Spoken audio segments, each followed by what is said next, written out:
नमस्कार। आप लोगों के सामने आज मैं एक नया टॉपिक बोले तो नया चैप्टर लेकर आया हूँ जिसका नाम है breathing and exchange of gases. ठीक है, जो कि 11th का ह्यूमन फिजियोलॉजी का सबसे पहला चैप्टर है। सबसे पहले हम देखेंगे कि ब्रीदिंग होता क्या है। सबसे पहले इस चैप्टर को शुरुआत करते हैं और बताते हैं कि नीट में इस चैप्टर से two two to three question हर एक साल पूछे जाते हैं। ठीक है, 2 to 3 क्वेश्चन हर एक साल पूछे जाते हैं। तो इस चैप्टर को स्टार्ट करते हैं।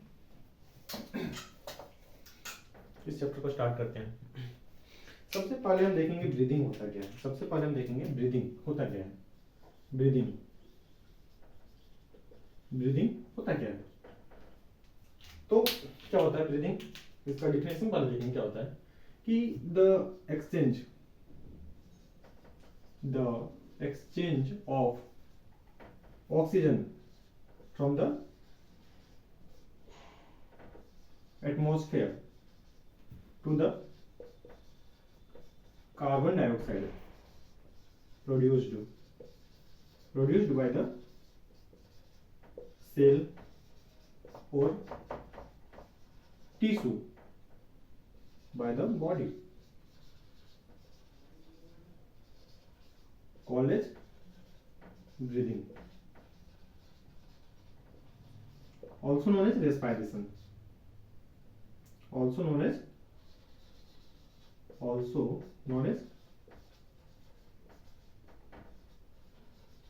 respiration। ठीक है, क्या बोल रहा है, the exchange of oxygen from the atmosphere to the carbon dioxide produced by the cell और tissue by the body called as breathing, also known as respiration. ठीक है,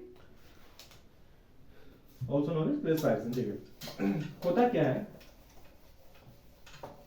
कि ऑक्सीजन जो है, ऑक्सीजन की बात करते हैं। ऑक्सीजन जो होता है indirectly involve, oxygen indirectly involve breakdown of nutrient molecule that is glucose। NCERT में लिखा हुआ है कि आपका जो ऑक्सीजन होता है इनडायरेक्टली इन्वॉल्व होता है कि ग्लूकोज को तोड़ने के लिए। इसका ऑक्सीजन का डायरेक्टली इन्वॉल्व नहीं होता है आपका ग्लूकोज को तोड़ने के लिए, या न्यूट्रिएंट किसी भी न्यूट्रिएंट मॉलिक्यूल जैसे कि कार्बोहाइड्रेट, फैट्स, प्रोटीन, विटामिन वगैरह तोड़ने के लिए डायरेक्टली इन्वॉल्व नहीं किया जाता है, या फिर इनडायरेक्टली इन्वॉल्व होता है breakdown of nutrient molecule that is glucose. इसके बाद जो एनसीईआरटी में लिखा गया है कि आपका रिस्पायरेटरी ऑर्गन्स की बात की गई है। रिस्पायरेटरी ऑर्गन्स की बात की गई है कि आपका जो पॉलीफेरा से लेकर के मैमल्स तक देखेंगे कि किसमें कौन सा पाया जाता है रिस्पायरेटरी ऑर्गन्स। देखेंगे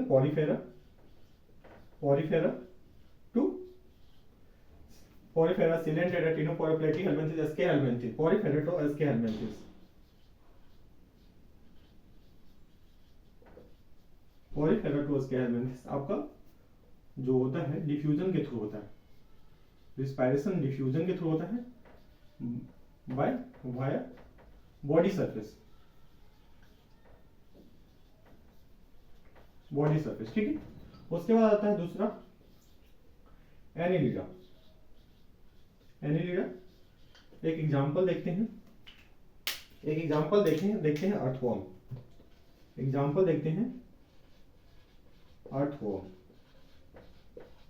अर्थवॉर्म। ठीक है, अर्थवॉर्म इसमें क्या होता है आपका मोइस्ट क्यूटिकल इसका आपका रिस्पायरेटरी ऑर्गन्स हो गया। उसके बाद आता है आर्थ्रोपोडा।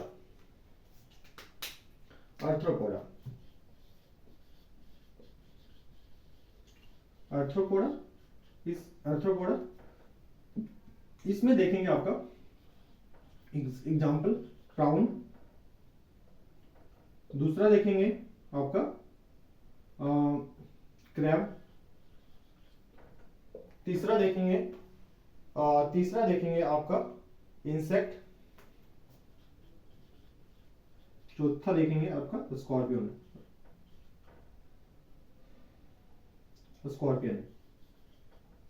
ठीक है। अब देखेंगे इसका रिस्पायरेटरी ऑर्गन्स क्या क्या होता है। इसका रिस्पायरेटरी ऑर्गन क्या क्या होता है। प्राउन, जिसको हम लोग क्या बोलते हैं, झींगा मछली बोलते हैं, ठीक ना।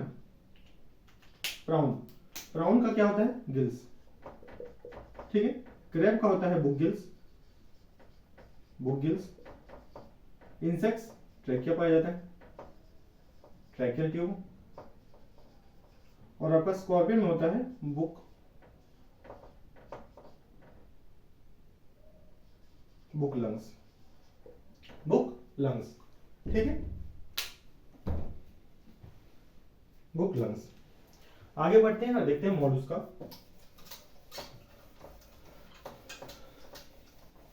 आगे बढ़ते हैं और देखते हैं मॉलस्का। मॉलस्का, मॉलस्का का क्या होता है, मॉलस्का का होता है फीदर, फीदर लाइक गिल्स। जो एनिमल किंगडम में पढ़ाया था, कहां पर रहता है, तो between present in mental harm, present in sorry mantle cavity, mantle cavity, ठीक है। मॉलस्का, मॉलस्का हो गया। उसके बाद आपका हो गया Echinodermata, Echinodermata and Hemichordata, Hemichordata. Echinodermata and Hemichordata, इसका क्या हो जाएगा, आपका गिल्स। उसके बाद आता है क्वाडेटा, क्या आता है, क्वाडेटा, क्वाडेटा, क्वाडेटा। क्वाडेटा के अंदर आता है आपका यूरोक्वाडेटा, यूरोक्वाडेटा, यूरोक्वाडेटा एंड सिफेलोक्वाडेटा, सिफेलोक्वाडेटा, सिफेलोक्वाडेटा। इन दोनों में क्या पाया जाता है, फेरेंजियल गिल्स स्लिट,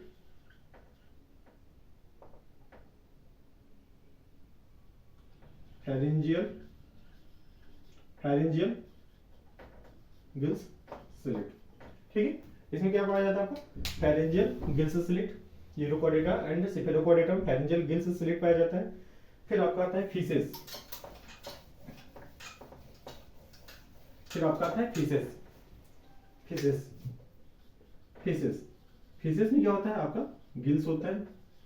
फिर आता है आपका एम्फीबिया, एम्फीबिया, एम्फीबिया में क्या पाया जाता है, तो एम्फीबिया में आपका रिस्पायरेटरी ऑर्गन्स लंग्स होता है एंड आपका स्किन, जो कि कैसा होता है, मॉइस्ट, मॉइस्ट। एग्जाम्पल देखेंगे फ्रॉग, ठीक है। उसके बाद आता है आपका एवेस, बोले तो बर्ड। इसमें रिस्पायरेटरी ऑर्गन्स क्या होता है, लंग्स। फिर देखेंगे आपका मैमल्स, मैमल्स रिस्पायरेटरी ऑर्गन्स क्या होता है, लंग्स, ठीक है। आगे बढ़ते हैं। अब देखते हैं रेस्पायरेशन, रेस्पायरेशन की बात करते हैं हम। रेस्पायरेशन, अगर रेस्पायरेशन आपका लंग्स से हो रहा है, ठीक है, तो इसको बोलते हैं पल्मोनरी रिस्पायरेशन, पल्मोनरी रिस्पायरेशन, ठीक है। अगर आपका रिस्पायरेशन गिल्स के थ्रू किया जा रहा है, इसको बोलते हैं ब्रैंकियल रिस्पायरेशन, ब्रैंकियल रिस्पायरेशन। अगर आपका रेस्पायरेशन स्किन के थ्रू हो रहा है, इसका हो जाएगा आपका क्यूटेनियस रिस्पायरेशन, क्यूटेनियस रिस्पायरेशन, ठीक है। अब आगे बढ़ते हैं और अपना ह्यूमन का पढ़ते हैं, ठीक है। ह्यूमन का पढ़ते हैं। ह्यूमन, ह्यूमन में देखते हैं सबसे पहले respiratory pathway, respiratory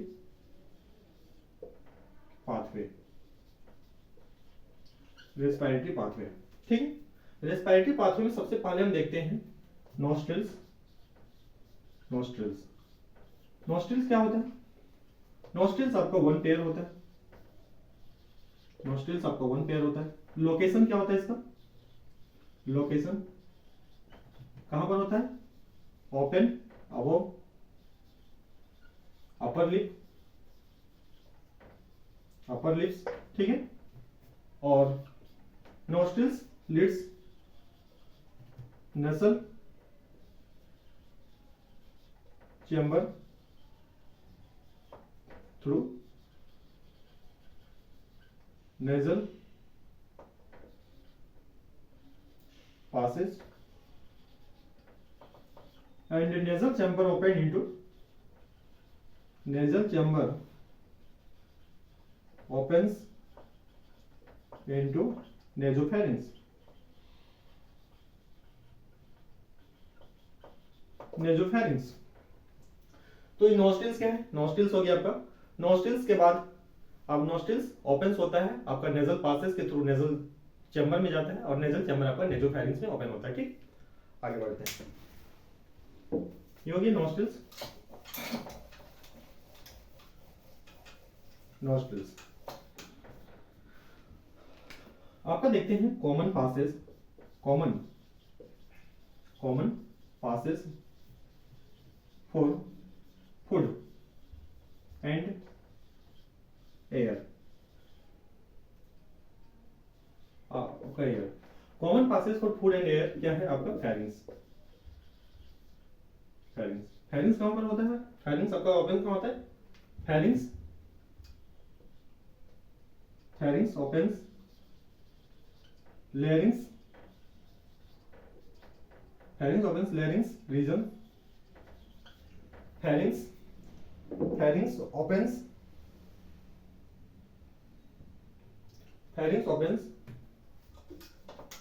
opens glottis of the larynx region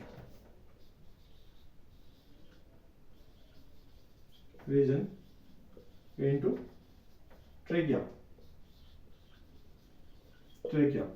pharynx opens glottis of the larynx region into trachea, ठीक है। कार्टिलेजिनस बॉक्स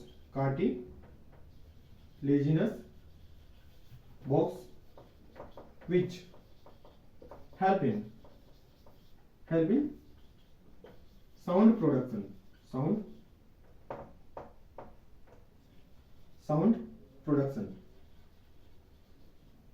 क्या बोलते हैं इसको, लैरिंग्स। Cartilaginous box which helps in sound production क्या बोलते हैं, लैरिंग्स बोलते हैं।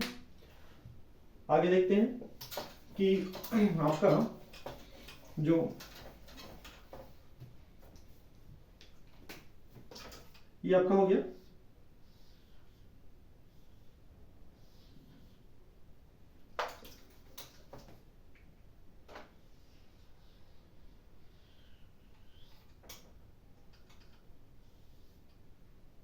ये आपका नेजोफैरिंक्स हो गया, सॉरी नेजल पासेज हो गया,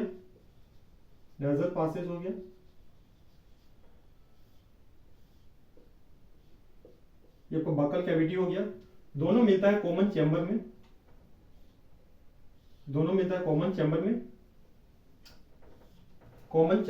ये आपका बकल कैविटी हो गया, दोनों मिल गया कॉमन चैम्बर में, इसको बोलते हैं आपका फेरिंग्स, ठीक है।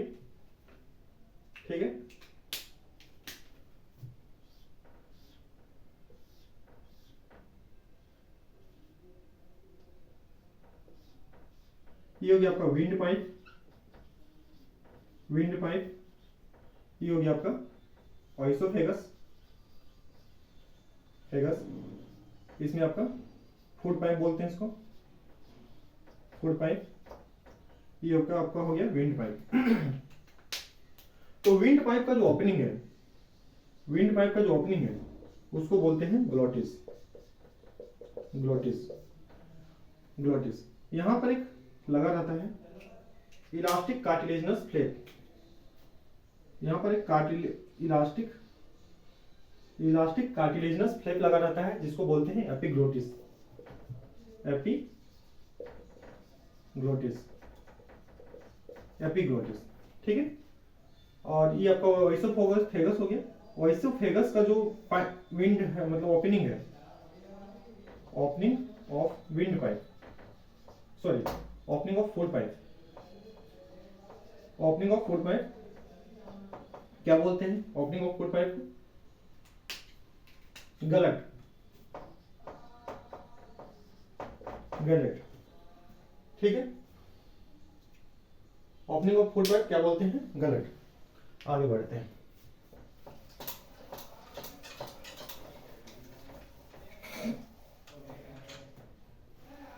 आगे बढ़ते हैं, देखते हैं ट्रैकिया। क्या देखते हैं? ट्रैकिया, ट्रैकिया, ट्रैकिया, ट्रैकिया क्या होता है? ट्रैकिया क्या होता है? Trachea is a straight tube. Trachea is a straight. Trachea is a straight tube. Extending. Trachea is a straight tube extending up to mid thoracic cavity. Mid thoracic cavity.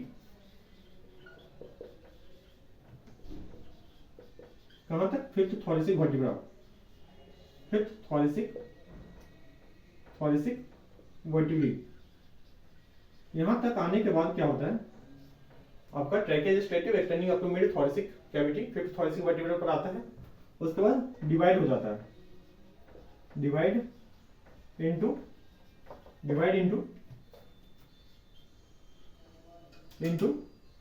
Right and left primary bronchi, ठीक है।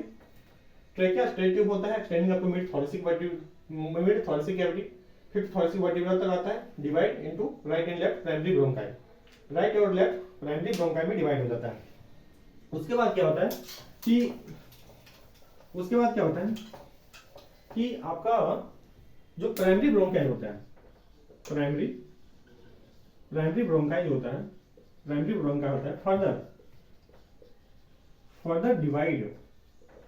Further divide into secondary and tertiary bronchi. फिर क्या होता है? आपका divide हो जाता है आपका प्राइमरी ब्रोंक्यूल्स में, फिर आपका सेकेंडरी ब्रोंक्यूल्स में, फिर आपका इनिशियल ब्रोंक्यूल्स में,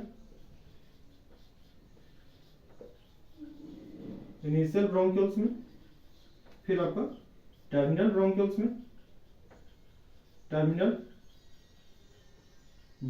में, फिर आपका किसमें होता है? आपका एल्वियोलाई में, ठीक है। तो ये आपका हो गया रिस्पायरेटरी पाथवे, रिस्पायरेटरी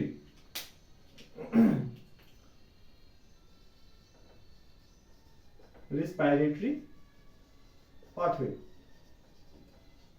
ठीक है। रिस्पायरेटरी पाथवे यहां पर देखिए, प्राइमरी ब्रोंकाई फर्दर डिवाइड करता है सेकेंडरी एंड टर्शियरी ब्रोंकाई में। टर्शियरी ब्रोंकाई आपका प्राइमरी ब्रोंक्यूल्स में, प्राइमरी ब्रोंक्यूल्स सेकेंडरी ब्रोंक्यूल्स में, सेकेंडरी ब्रोंक्यूल्स आपका इनिशियल ब्रोंक्यूल्स में, इनिशियल ब्रोंक्यूल्स आपका टर्मिनल ब्रोंक्यूल्स में, टर्मिनल ब्रोंक्यूल्स आपका एल्वियोलाई में। अब क्या होता है कि एल्वियोलाई क्या होता है? तो एल्वियोलाई आपका irregular walled, flat and vascularized bag like,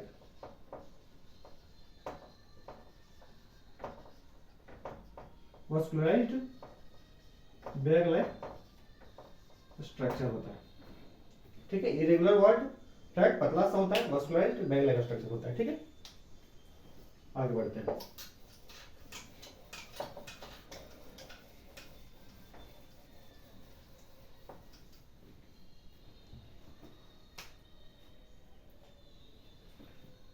during swallowing,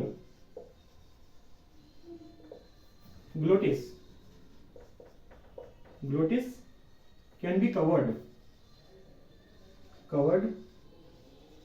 by elastic thin cartilaginous flap, cartilaginous flap called as epiglottis, called as epiglottis. ठीक है, क्या होता है? During swelling glottis can be covered by elastic thin cartilaginous flap called as epiglottis. Epiglottis क्या करता है? Epiglottis करता क्या है? प्रिवेंट एंट्री ऑफ फूड, कहां पर? Into larynx. ठीक है, तो during swelling glottis can be covered by elastic thin cartilaginous flap called as epiglottis. Prevent क्या करता है? Entry of food into the larynx. अब एक रिस्पिरेटरी सिस्टम का फ्लो चार्ट बनाते हैं। रेस्पिरेटरी सिस्टम का फ्लो चार्ट बनाते हैं। रेस्पिरेटरी सिस्टम का फ्लो चार्ट बनाते हैं। तो सबसे पहले आता है नॉस्ट्रिल्स। नॉस्ट्रिल्स के बाद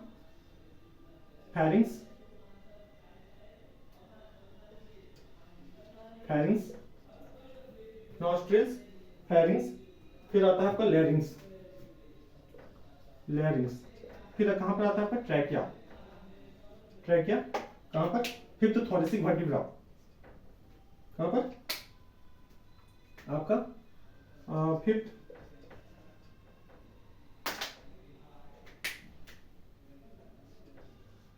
फिफ्थ थोरेसिक वर्टिब्रे। ठीक है, यहां पर ये टूट जाता है, किसमें? तो primary right and left primary bronchi. ठीक है, फिर आपका सेकेंडरी ब्रोंकाई, फिर टर्सरी ब्रोंकाई, फिर आपका इनिशियल ब्रोंक्यूल्स,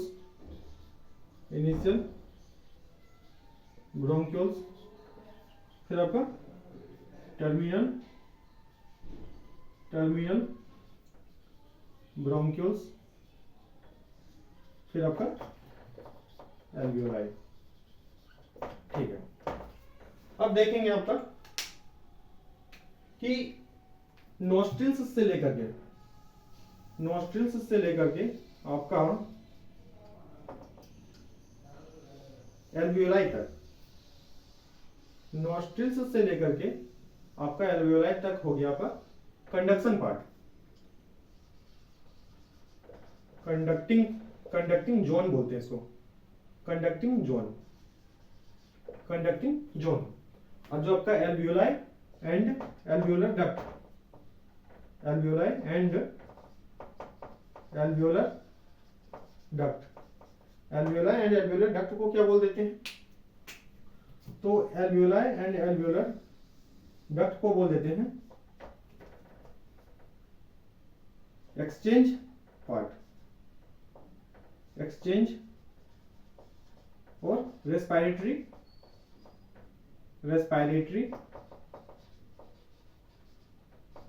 पार्ट। ठीक है, एक्सचेंज और रेस्पिरेटरी पार्ट बोल देते हैं। ठीक है, conducting zone, nostrils, pharynx, लैरिंग्स, trachea, right and left primary bronchi, secondary bronchi, tertiary bronchi, initial bronchioles, terminal bronchioles, इसको बोल देते हैं कंडक्टिंग जोन। और एल्वियोलाई एंड एल्वियोलर डक्ट को बोल देते हैं एक्सचेंज और रेस्पिरेटरी पार्ट। अब देखेंगे इसका फंक्शंस क्या होता है। तो कंडक्टिंग पार्ट का फंक्शंस और इसका फंक्शन नेक्स्ट पेज में लिखेंगे।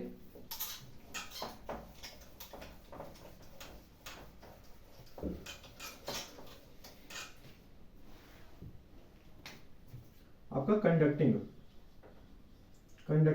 जोन, इसका फंक्शन क्या होता है? तो आपका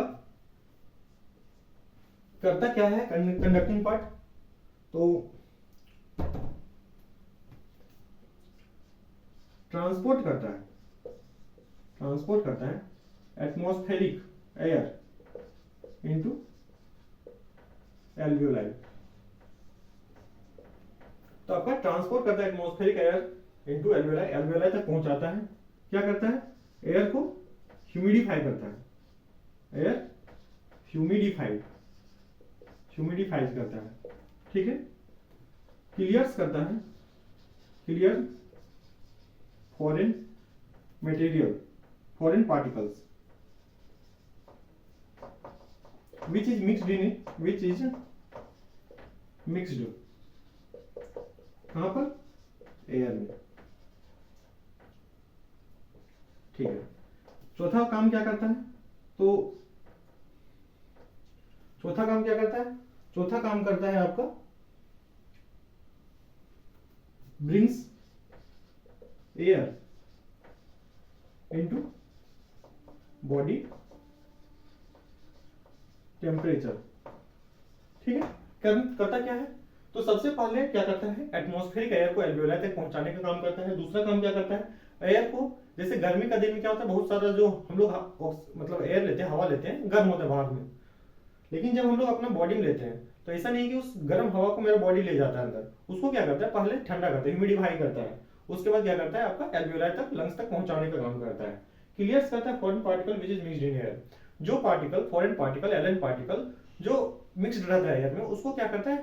प्यूरिफाई करने का काम कौन करता है? तो आपका कंडक्टिंग जोन। फिर क्या करता है? Brings air into body temperature, जैसे भी ठंडा का मौसम चल रहा है तो क्या करता है? अभी ये ठंडा है, उस पूरे ठंडा हवा को ना लेकर के पहले उसको बॉडी, अपना बॉडी टेम्परेचर में लाता है, फिर उसको लंग्स तक पहुंचाने का काम करता है, ठीक है। ये हो गया कंडक्टिंग जोन का फंक्शन। अब देखते हैं रिस्पिरेटरी जोन का, respiratory part, respiratory respiratory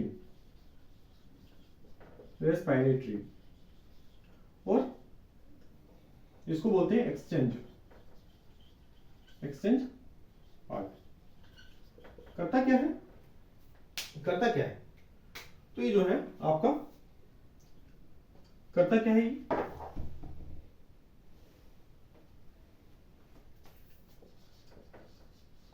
actual diffusion of oxygen and carbon dioxide into the alveolar membrane, ठीक है। Actual diffusion of oxygen and carbon dioxide into the एल्वेओलर membrane, एल्वेओलर membrane से इसका actual exchange होता है, ठीक है, एक्चुअल एक्सचेंज होता है। अब आगे बढ़ते हैं और इस सिलसिला को आगे बढ़ते हुए देखते हैं सबसे पहले कि रिस्पायरेशन, रेस्पिरेशन में आपका, रेस्पिरेशन में 5 स्टेप इन्वॉल्व है, 5 स्टेप इन्वॉल्व। वो 5 स्टेप कौन कौन से हैं? पहला है आपका ब्रीदिंग, और ब्रीदिंग इसको एक नाम दिया जाता है जिसको बोलते हैं pulmonary ventilation, pulmonary ventilation, ventilation, ठीक है। आपका दूसरा क्या है? तो दूसरा है आपका diffusion of gases, diffusion of gases, ठीक है। तीसरा क्या है? तो आपका transport of gases, transport of gases. चौथा क्या है? Diffusion of gases, diffusion of gases. और पांचवा आपका क्या है? तो पांचवा है utilisation of oxygen by cells, utilisation of oxygen by cells, किसमें? कैटाबॉलिक रिएक्शन में, कैटाबॉलिक रिएक्शन, ठीक है। अब देखते हैं रिस्पायरेशन 5 स्टेप इन्वॉल्व है। पहला ब्रीदिंग एंड पल्मोनरी वेंटिलेशन। क्या होता है इसमें कि आपका एटमॉस्फेयर से ऑक्सीजन लेते हैं और आपका टिश्यू और सेल से कार्बन डाइऑक्साइड को आपका बॉडी से बाहर करते हैं। तो एटमॉस्फेरिक एयर को बॉडी में और टिश्यू और सेल से CO2 को एटमॉस्फेयर में। ठीक है, एटमॉस्फेरिक एयर को लेना, एटमॉस्फेरिक एयर को बॉडी में लेना, एटमॉस्फेरिक एयर को बॉडी में लेना और कार्बन डाइऑक्साइड को टिश्यू और सेल से एटमॉस्फेरिक में छोड़ना, ये आपका हो गया breathing, that is known as the pulmonary ventilation. दूसरा है diffusion of gases. Diffusion of gases में क्या होता है कि आपका ऑक्सीजन एंड CO2 आपका डिफ्यूज होता है। कहां पर? तो एल्वियोलर मेम्ब्रेन में। ठीक है, एल्वियोलर मेम्ब्रेन में। फिर क्या है? Transport of gases. तो आपका oxygen and carbon dioxide diffuse किसके साथ होता है? यहां पर डिफ्यूज होता है ब्लड के साथ। नहीं, आपका ट्रांसपोर्ट ऑफ गैसेस में क्या होता है? तो आपका ट्रांसपोर्ट ऑफ गैसेस किसके द्वारा होता है? ब्लड के द्वारा। ठीक है, और यहां पर डिफ्यूजन ऑफ गैसेस फिर क्या होता है? यहां पर आपका O2 एंड CO2 आपका यहां पर डिफ्यूज होता है ब्लड के साथ, डिफ्यूज होता है ब्लड में। ठीक है, और आपका utilisation of oxygen by cells और कैटाबॉलिक रिएक्शंस। अब यहां पर क्या होता है कि यूटिलाइजेशन, जो यहाँ पर ऑक्सीजन आ गया आपका मिक्स हो गया ब्लड में, अब ये ऑक्सीजन जो होगा यूटिलाइज काम करेगा, कैटाबॉलिक रिएक्शंस करेगा। ठीक है, आगे बढ़ते हैं।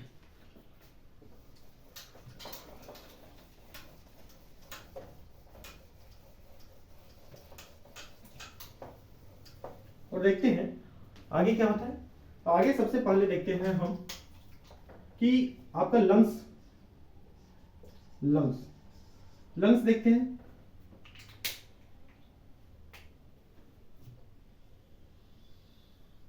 एक मिनट,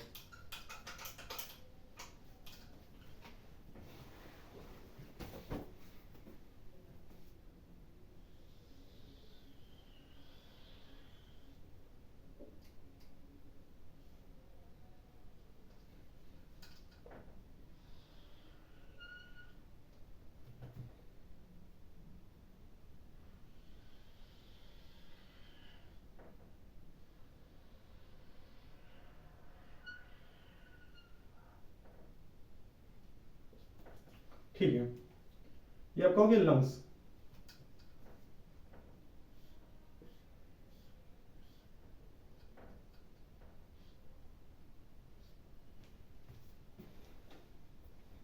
ये आपका लंग्स हो गया, ये हो गया आपका राइट लंग्स, ये आपका लेफ्ट लंग्स। ठीक है, आपका ये लंग्स हो गया।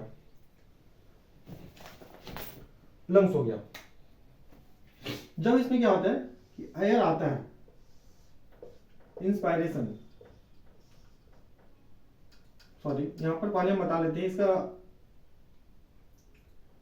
लेयर बता लेते हैं। तो लंग्स को पुल्मोनरी बोलते हैं। तो इसका जो आउटर लेयर होता है, outer layer lungs double walled होता है। इसका जो आउटर लेयर होता है, लंग्स का जो आउटर लेयर होता है, ये आपका किसके क्लोज कांटेक्ट में होता है? ये किसके क्लोज कांटेक्ट में होता है? ये आपका क्लोज कांटेक्ट तो आउटर लेयर किसके होता है? Close contact thoracic chamber, thoracic lining. ठीक है, और ये जो आपका इनर वाला लेयर है, इनर लेयर जो होता है, ये आपका close contact to lung surface. ठीक है, ये आपका इसके क्लोज कांटेक्ट में रहता है। उसके बाद क्या होता है कि आपका लंग्स के जो दोनों वॉल है, वो आउटर वॉल और इनर वॉल, इसके बीच में लिक्विड भरा रहता है।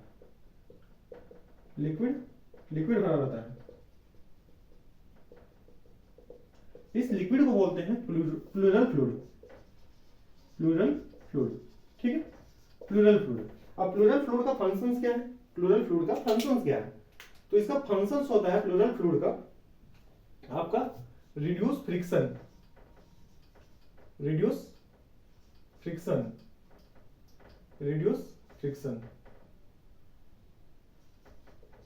And jerk. क्या होता है, जैसे हम लोग चलते हैं दौड़ते हैं, अचानक से क्या होता है कि अगर रुक जाते हैं या फिर कोई चीज से हम लोग को धक्का लगता है, तो यही जो है आपका प्लूरल फ्लूइड हम लोग को लंग्स को बचाने में मदद करता है, ठीक, मदद करता है हम लोग को, ठीक है, ये हो गया।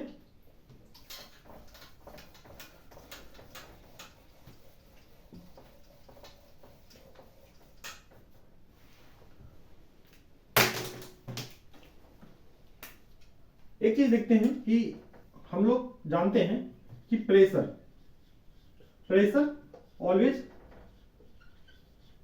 फ्लो कहां से कहां, high pressure to high pressure से कहां जाता है आपका लो प्रेशर, ठीक है। तो यहां पर हम रिस्पायरेशन को समझते हैं, यहां पर हम रिस्पायरेशन को समझते हैं, ठीक है, रिस्पायरेशन को समझते हैं, रिस्पायरेशन को समझते हैं। देखते हैं यहां पर inspiration and expiration, inspiration, inspiration, दूसरे में देखते हैं यहां पर एक्सपायरेशन, एक्सपायरेशन, ठीक है, इंस्पायरेशन दूसरा एक्सपायरेशन। क्या होता है कि आपका यहां देखते हैं आपका इंट्रापुल्मोनरी प्रेशर, क्या देखते हैं, इंट्रापुल्मोनरी pressure,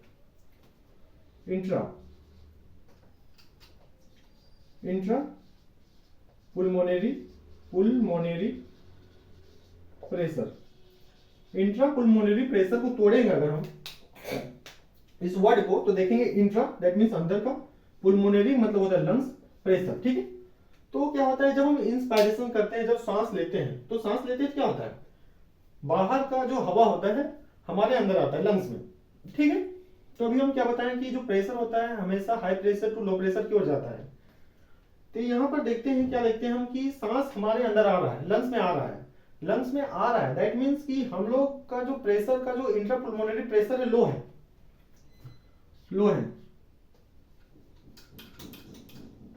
is less than external atmospheric pressure. क्या होता है कि आपका जब हम इंस्पायरेशन, जब सांस लेते हैं, जब हम इनहेल करते हैं एयर, तो हमारा जो आपका पुल्मोनरी प्रेशर है, लंग्स का प्रेशर है, कम होता है, किससे, एक्सटर्नल एटमॉस्फेरिक प्रेशर से। और जबकि यहां पर क्या होता है एक्सपायरेशन में, intrapulmonary pressure is more then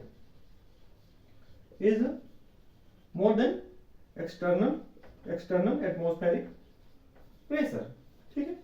जब हम इनहेल करते हैं, जब हम इनहेल एयर करते हैं, तो उस समय हमारा जो लंग्स होता है, उस समय लंग्स का जो इंट्रापुल्मोनरी प्रेशर होता है आपका कम होता है as compare to external pressure, external atmospheric pressure. और जब हम श्वास छोड़ते हैं, एक्सहेल करते हैं एयर, तो उस समय हमारा एयर में प्रेशर जो होता है ज्यादा होता है। अब प्रेशर का उल्टा क्या होता है, देखते हैं यहां पर, देखते हैं एक चीज कि PV is equal to NRT होता है, ठीक है, PV is equal to NRT होता है। एन मोल कांस्टेंट, मोल है कांस्टेंट है, आर आपका गैस कांस्टेंट बल्कि कांस्टेंट होता है, टेम्परेचर आपका रूम टेम्परेचर में बल्कि टेम्परेचर यहाँ पर भी कांस्टेंट हो गया, तो पीवी जो होता है यहाँ पर P inversely proportional to V होता है, ठीक है, P inversely proportional to V होता है। तो वॉल्यूम के हिसाब से अगर देखें, अगर वॉल्यूम की बात करें, अगर वॉल्यूम की बात करें, अगर यहां पर वॉल्यूम की बात करें, इंट्रापुल्मोनरी वॉल्यूम लिख सकते हैं हम, इंट्रापुल्मोनरी वॉल्यूम, अगर वॉल्यूम की बात करें, ठीक है, तो वॉल्यूम की बात अगर करते हैं हम, तो यहां पर हो जाएगा इज मोर देन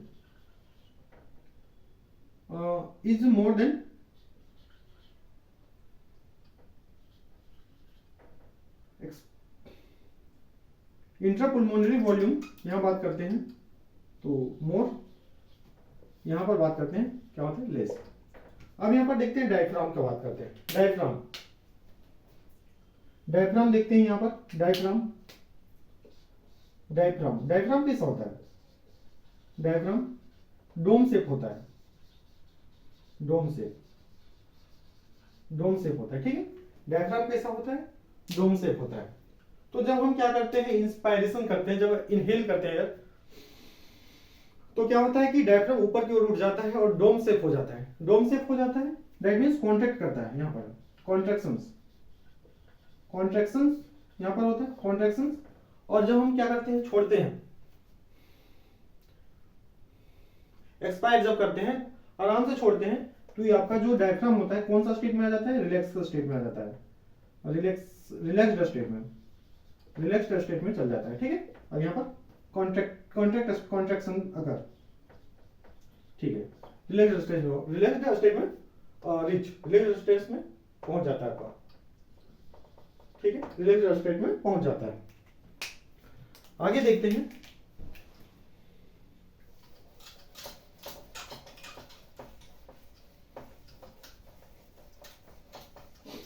आगे देखते हैं, एक चीज देखते हैं, आपका जो एवरेज देखते हैं, average breathing rate, breathing rate of healthy man, healthy human being, healthy human beings, आपका average breathing rate of healthy human being कितना होता है? तो आपको याद रखना है 12 से 16 बार, 12 to 16 टाइम्स पर मिनट, ठीक है। आपका एवरेज ब्रीदिंग रेट कितना होता है हेल्दी ह्यूमन बीइंग का? तो 12 से 16 time.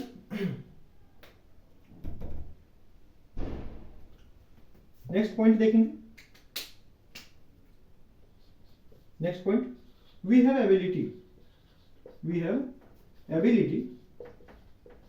to increase, we have ability to increase the strength of inspiration and expiration with the help of muscle, with the help of muscles, कौन सा मसल? एब्डोमिनल मसल्स, नाम क्या है इसका? एब्डोमिनल मसल्स, एब्डोमिनल मसल्स, ठीक है, abdominal muscles. आगे बढ़ते हैं और देखते हैं अगला पॉइंट, अगला पॉइंट देखते हैं,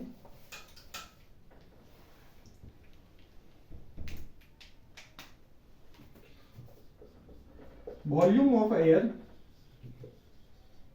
involved, volume of air involved, volume of air involved in breathing movement, volume of air involved in breathing movement can be estimated or we can say measured by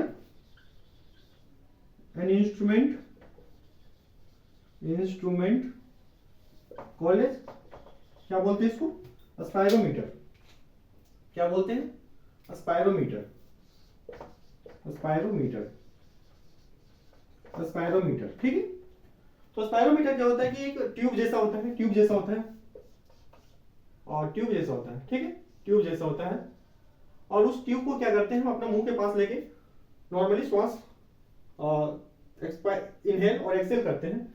तो इससे हमको क्या होता है कि आपका ब्रीदिंग मूवमेंट आपका पता चलता है, एस्टिमेट किया जाता है, मेजर किया जाता है स्पायरोमीटर के द्वारा। लेकिन यहाँ पर ये देखिएगा खास चीज है, यहाँ पर एक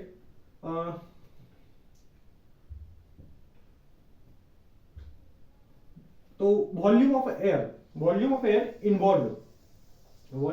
इन्वॉल्व जो ब्रीदिंग मूवमेंट में इन्वॉल्व रहता है, volume of air involve in breathing movement, वैसा एयर वाला वॉल्यूम जो आपका मूवमेंट में आपका इन्वॉल्व हो, ब्रीदिंग मूवमेंट में, उसी को केवल और केवल स्पायरोमीटर में मेजर किया जा सकता है। जो वॉल्यूम आपका ब्रीदिंग मूवमेंट में इन्वॉल्व ना हो वो उसको हम स्पायरोमीटर से मेजर नहीं कर सकते हैं। तो किसको नहीं कर सकते हैं, अभी आगे बताएंगे हम, आगे बताएंगे। नाम है जिसका रिजिडुअल वॉल्यूम, नाम है जिसका रिजिडुअल वॉल्यूम। ये जो है आपका not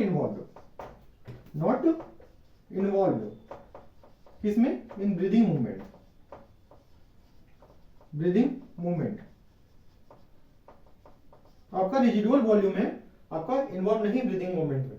can not be estimated by spirometer, can not be measured by spirometer.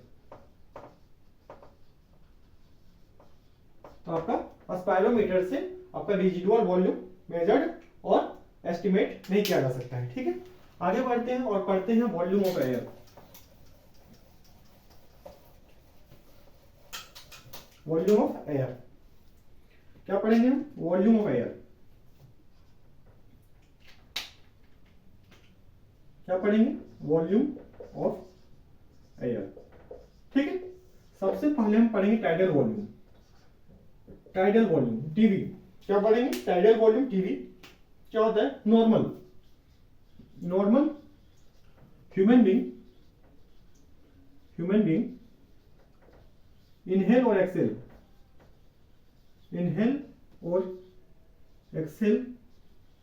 Air क्या बोलेंगे, called as tidal volume TV. कितना होता है, कितना है, तो आपका होता है 500 मिलीलीटर पर सेकेंड। तो नॉर्मल ह्यूमन बीइंग इनहेल और exhale air called as tidal volume. Normal respiration, during normal respiration inhale और एक्सेल, कब, ड्यूरिंग नॉर्मल रिस्पायरेशन। ठीक है, तो नॉर्मल रिस्पायरेशन में इनहेल और एक्सेल करना, ये आपका टाइडल वॉल्यूम होता है। कितना होता है, 500 मिलीलीटर पर सेकेंड। इसको पढ़ने के बाद आगे देखते हैं आपका इंस्पायरेटरी रिजर्व वॉल्यूम। क्या देखेंगे, इंस्पायरेटरी रिजर्व वॉल्यूम। ठीक है, इंस्पायरेटरी रिजर्व वॉल्यूम IRV क्या है, IRV इंस्पायरेटरी रिजर्व वॉल्यूम क्या होता है, वॉल्यूम। और एडिशनल वॉल्यूम क्या है, additional volume human can inspire after tidal volume. तो additional volume of human can inspire after tidal volume, और we can say after tidal volume, or we can say forceful inspirations, or we can say forceful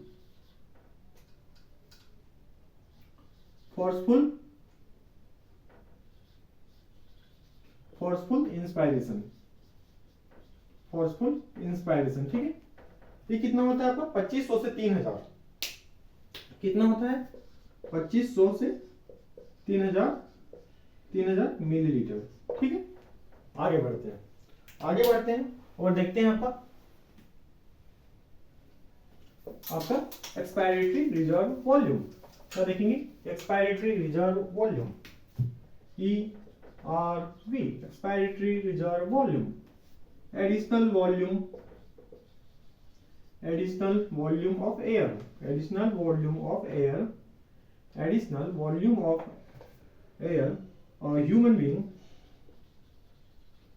human being expire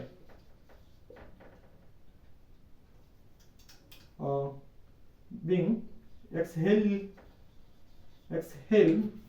by forceful respiration। ठीक है, इसको बोलते हैं expiratory reserve volume. ये कितना होता है? 1000 से 1100, 1000 से 1100 मिलीलीटर। ठीक है, अब आगे देखते हैं, नाम है जिसका residual volume. Residual volume, residual volume, residual volume, residual volume. Residual volume क्या होता है? तो those volume which remain in lungs after forceful expiration। ठीक है, क्या है? Those volume which remain in lungs after forceful expiration. क्या होता है कि आपका फोर्सफुली एक्सपायर करने के बाद, एक्सहेल करने के बाद, सारा का सारा जितना एक्सहेल कर सकते हैं एयर, उतना करने के बाद जो हमारा लंग्स में बच जाता है, उसी को हम क्या बोलते हैं? Residual volume. ठीक है, इसको हम ग्राफ के माध्यम से समझते हैं, ग्राफ के माध्यम से समझते हैं। ठीक है, ग्राफ के माध्यम से समझते हैं।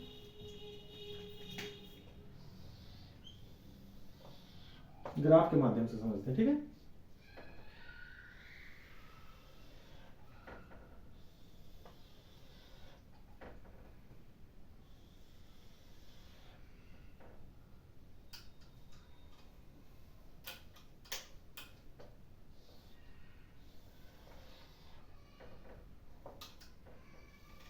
ग्राफ के माध्यम से समझते हैं। ठीक है, टाइडल वॉल्यूम। टाइडल वॉल्यूम क्या होता है? टाइडल वॉल्यूम होता है आपका, टाइडल वॉल्यूम होता है normal respiration. Normal respiration, normal respiration. ठीक है, नॉर्मल रिस्पायरेशन हो गया टाइडल वॉल्यूम। टाइडल वॉल्यूम के बाद क्या आता है? Inspiratory reserve volume. कितना और एक्स्ट्रा ले सकता है, कितना और एक्स्ट्रा लिया जा सकता है।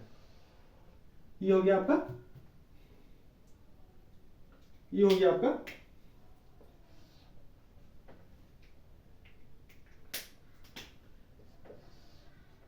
ये हो गया आपका इंस्पायरेटरी रिजर्व वॉल्यूम। ये आपका इंस्पायरेटरी रिजर्व वॉल्यूम हो गया। इंस्पायरेटरी रिजर्व वॉल्यूम के बाद क्या था आपका? Expiratory reserve volume. Expiratory reserve volume, ERV, expiratory reserve volume. Expiratory reserve volume क्या है? तो आपका फोर्सिबल एक्सपायरेशन में कितना आपका एक्सपायर कर सकता है। तो आपका एयर कितना तक आया? ये हो गया। ठीक है, अब क्या बोल रहा है? अब बोल रहा है आपका रेजिडुअल वॉल्यूम। रेजिडुअल क्या है आपका? Residual volume. रेजिडुअल वॉल्यूम ये फिर आपका क्या हो जाएगा? आपका नॉर्मल फिर रेस्पिरेशन करने लगेगा। ठीक, तो ये जो आपका रेजिडुअल वॉल्यूम हो गया। क्या है? तो टाइडल वॉल्यूम कितना होता है? 500 मिलीलीटर। 500 मिलीलीटर। ठीक है, आपका इंस्पायरेटरी रिजर्व वॉल्यूम कितना है? आपका 2500 से 3000 मिलीलीटर। आपका एक्सपायरेटरी रिजर्व वॉल्यूम कितना है? आपका 1000 से 1100 मिलीलीटर। आपका रेजिडुअल वॉल्यूम क्या होता है? 1100 से आपका 1200 मिलीलीटर। ठीक है, ये हो गया आपका ग्राफ के थ्रू समझ लिए। आगे बढ़ते हैं और देखते हैं capacity, respiratory capacity. Respiratory volume देखिए, अब रेस्पिरेटरी कैपेसिटी देखेंगे। क्या देखेंगे? Respiratory capacity. क्या देखेंगे भाई? Respiratory capacity. Respiratory capacity. ठीक है, रेस्पिरेटरी कैपेसिटी में सबसे पहले हम देखेंगे आपका इंस्पायरेटरी कैपेसिटी। इंस्पायरेटरी कैपेसिटी क्या होता है दोस्त? इंस्पायरेटरी कैपेसिटी, इंस्पायरेटरी कैपेसिटी आपका होता है